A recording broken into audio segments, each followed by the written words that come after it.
मंचस्थ विद्वजन, मेरे समक्ष उपस्थित साहित्य प्रेमियों और साहित्य विज्ञ, अभी जो चर्चा चल रही है हमारे प्रोफेसर साहब और आपने, तो हम समझते हैं कि हम लोग बड़े सौभाग्यशाली थे कि हम सब ने हिंदी को के उस स्वर्ण युग को बनाने में सहयोग दिया।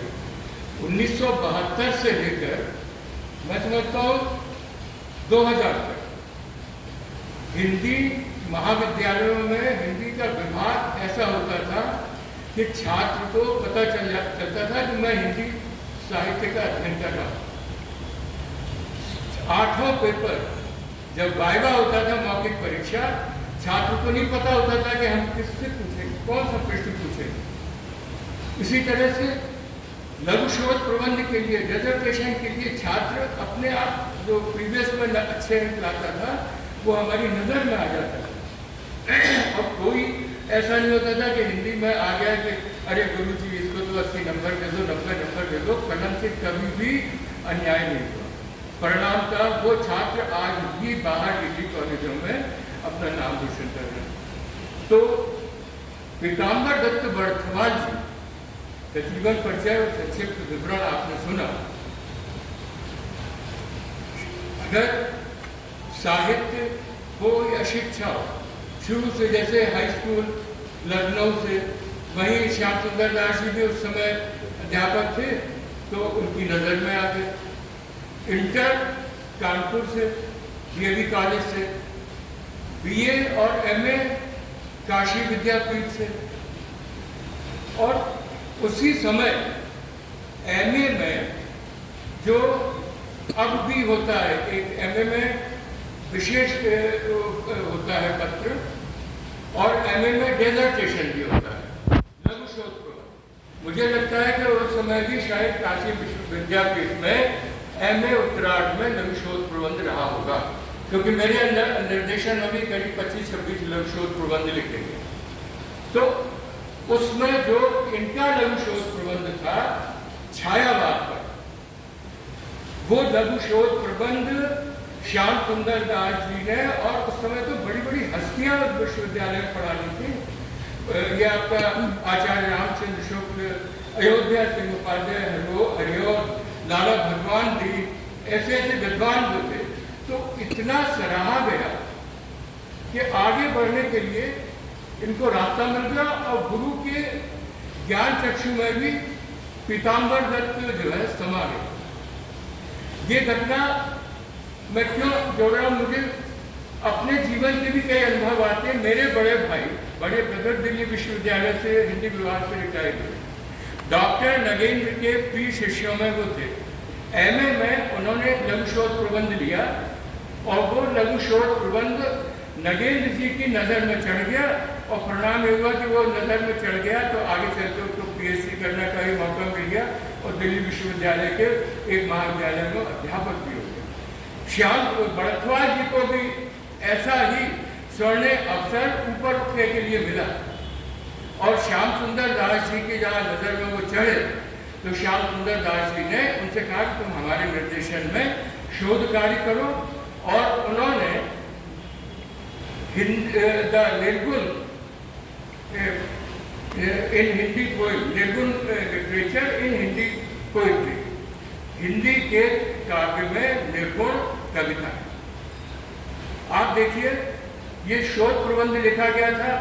पहले तो वो स्वीकृत होने में पीएचडी लेवल के लिए स्वीकृत किया विद्वानों ने, विशेषज्ञों ने, परंतु बाद में इन्होंने तो डीलिट के लिए उसको दिया था, इसमें फिर संशोधन कराया श्याम सुंदर दास जी ने, और डीलिट के लिए वो शोध प्रबंध स्वीकृत। देखिए, शोध प्रबंध तो हम सब स्वीकृत करा देते हैं, उस शोध प्रबंध की क्या विशेषता थी जो आज तक लोग नहीं समझ, जो उसको स्वीकार करते हैं, वो पीताम्बर दत्त बड़थवाल जी का बहुत बड़ा योगदान है। हम जब हिंदी साहित्य का इतिहास पढ़ाते हैं तो जब वो आता है आदिकाल और वीरगाथा काल, विवाद हो जाता है 1050 से वीरगाथा काल, और हजारी प्रसाद द्विवेदी जी ने और कई लोगों ने कहा कि संवत 700 से लेकर 1100 तक का जो साहित्य है, जिसको कहते हैं सिद्ध, नाथ और सिद्धों का साहित्य, इसको भी हिंदी साहित्य के इतिहास में जोड़िए।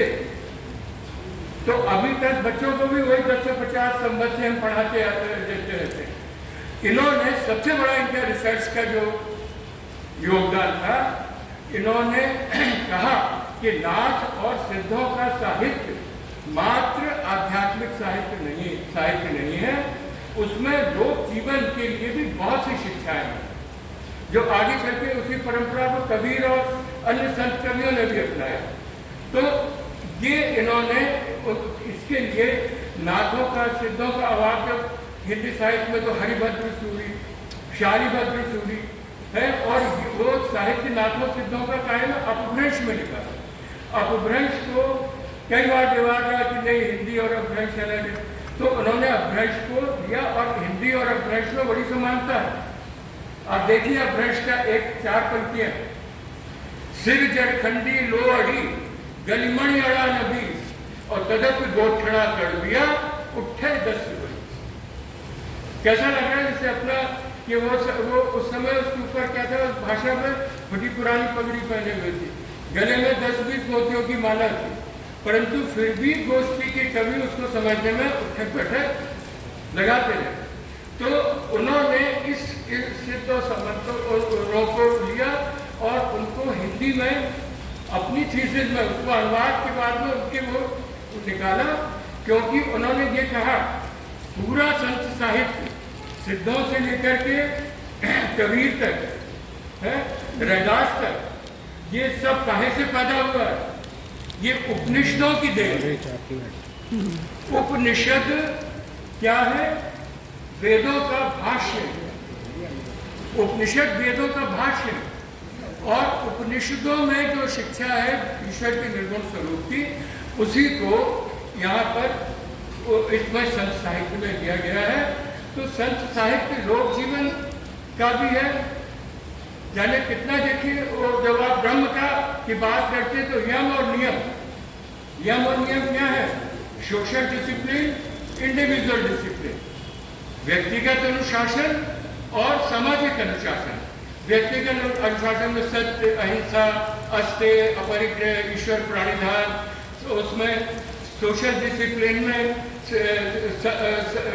चोरी ना करना, सत्य बोलना और धन संग्रह ना करना, जितने यही सब तो आप संत साहित्य में पढ़ते हैं। तो उन्होंने कहा नहीं, ये अध्यात्म के साथ साथ लोक जीवन को भी लेता है। ये इनका दिल्ली का सबसे बड़ा योगदान था, जिसके कारण आज हम उस संत साहित्य में उन नाथ सिद्धों को भी समझते हैं। तो उन्होंने इस तरह से बहुत बड़ा योगदान दिया।